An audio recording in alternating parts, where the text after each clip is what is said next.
This is my Triumph Bobber OEM exhaust, all 26 pounds of it.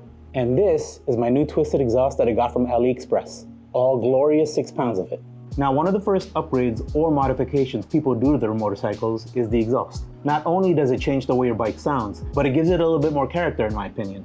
With most exhausts, the bike does become significantly louder, which is the goal for most people. OEM exhausts are just simply restrictive, designed for emissions in mind. And with government regulations consistently changing, factory exhaust systems are constantly being redesigned to meet compliance, which then adds up to more flow restrictions and/or weight. And while there's performance advantages to changing your exhaust, as some companies claim either higher horsepower, more gas mileage, we don't really know unless we do real-world testing. But for most riders like myself, I just want the bike to look good and sound good. Now, I was gonna put together an exhaust removal and installation video, but I'm an idiot and I accidentally deleted all the footage of that. Like I said in my last video, I'm a bit rusty, so that's my mistake. So I'm just gonna lay everything out and point out some tips and tricks that I learned when I installed this exhaust. So this is the OEM Bobber exhaust system, laid out as if it were on the bike. As you can see on each side of the bike, the system is composed of 3 major components: the header tube, the catalytic converter, and the muffler. Now underneath the bike where the catalytic converter sits, there is a bracket that holds the cat in place that seats right under the bike, right there. And on the cat, you'll see 2 inlets and 2 outlets. And they're all held together by clamps in the front and groove clamps or V-band clamps in the rear. And the rest of the system is just covered by heat shields and a cover that makes it look like one full exhaust. So now that you've seen what the full exhaust system looks like off the bike, I'll show you how to remove all this from that.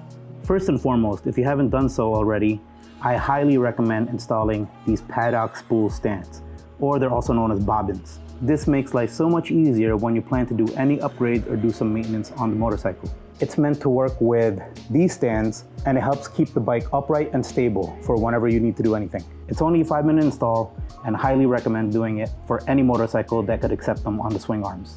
Now that the bike is on the stand and stable, let's dive in. Now before you start removing things, it's important to analyze where the exhaust is mounted to the frame of the bike. For example, the rear side mufflers are mounted onto this bracket, and this bracket is mounted right here on the frame on each side.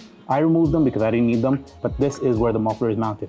Next, you want to look at what accessories needs to be removed or what doesn't need to be removed. For example, these heat guards, I thought you need to remove them. You don't. You could leave them on the bike as is. Now, for this cover that's part of the header, there is a clamp here that clamps this whole part to the rear muffler. I decided to remove it so I could freely move the muffler and the header. But technically speaking, you don't have to remove this at all. You could keep this all one piece. Now, most importantly, you want to disconnect the pipes from the catalytic converter as much as you can. So these clamps are going to be holding on the headers and the mufflers to the catalytic converter.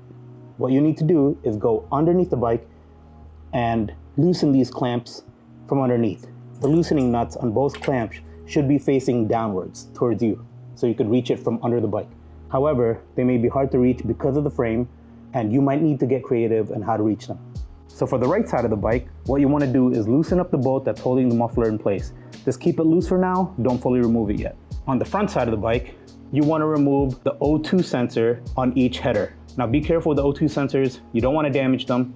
Just remove them and let them hang safely, and maybe cover them with plastic or something to protect the sensor inside.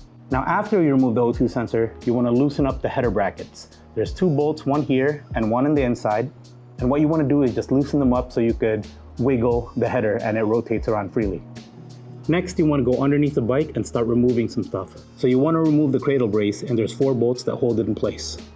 And while you're under here, go to the left side of the bike, the kickstand side, and you want to remove these 2 bolts to move the whole foot peg assembly out of the way. Now under the bike, you're going to see a heat shield for the cat. Remove that. And you want to undo all 4 clamps. Just leave them loose and make sure that the pipes can wiggle.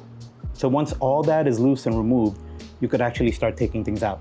So you could remove the rear muffler and remove it from the bike completely. Next, you could remove the front header and remove that completely.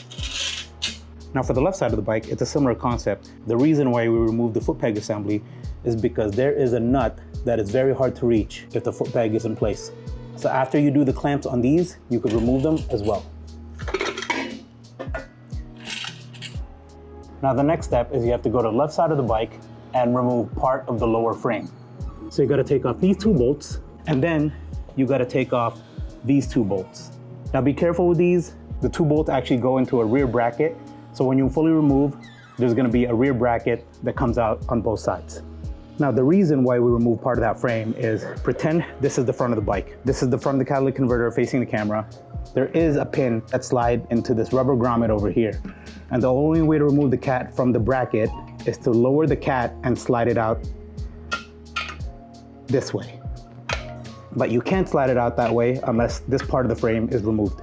And then after you remove the cat, the bracket will still be attached to the engine and the frame from underneath. So you just want to remove all the bolts that you see holding the bracket in place. Take that last piece out, and then your whole exhaust system is now finally removed. Now, depending on what aftermarket exhaust you get, you may or may not have to do all these steps. If you're just doing slip-ons, you could just remove the mufflers and put the slip-ons on, you're good to go. Now, if you're doing an X-pipe or a full system, you will have to do all these steps to reach the catalytic converter. Now keep in mind that all these steps are for 2024 and earlier bobbers. Now for 2025 and beyond, I heard that the muffler and the catalytic converter are welded together. So there is no clamp. You can't remove it unless you cut it or get a little bit more creative with it. Now for the 2025 and above, my impressions are, if you don't want to cut the pipe, you probably just have to remove this side of the frame as well, and the whole thing can slip out and drop down. But I don't really know because I haven't done it yet. Now after you install your new exhaust, just remember to do everything in reverse order. So don't forget to reinstall the frame, install the header brackets in the right orientation, install the O2 sensors properly, and just analyze everything that you plan to reuse or not. Like for example, these exhaust brackets were no longer useful to me, so I fully removed them. Now a few quick tips. Don't forget that there is an exhaust gasket in here. I reuse mine, but it's recommended that you get new ones anyway. Next, for the O2 sensors, I actually applied anti-seize so I could easily remove them and clean them later on. And lastly, I highly recommend using blue Loctite on the frame bolts and any of the other bolts that you remove. It's just extra insurance and peace of mind that the bolts won't vibrate or back out. And of course, most importantly, re-torque everything to Triumph or the exhaust manufacturer's spec.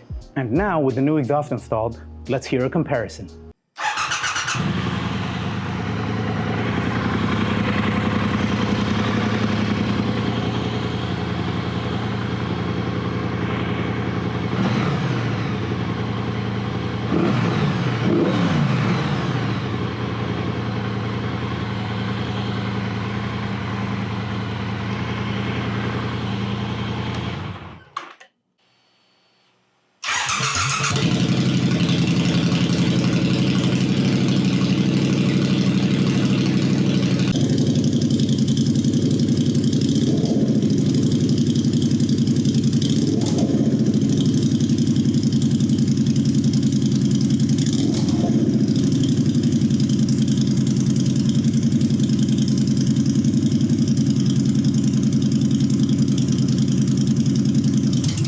And there it is, the twisted exhaust from AliExpress.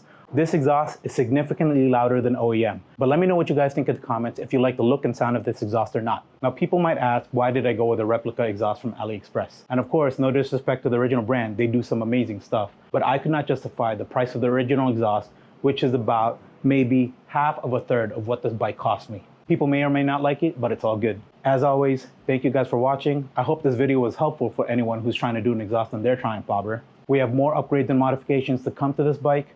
I'm excited to show what I've been working on for the past couple of weeks. But for now, thank you again. I'll see you guys at the next one.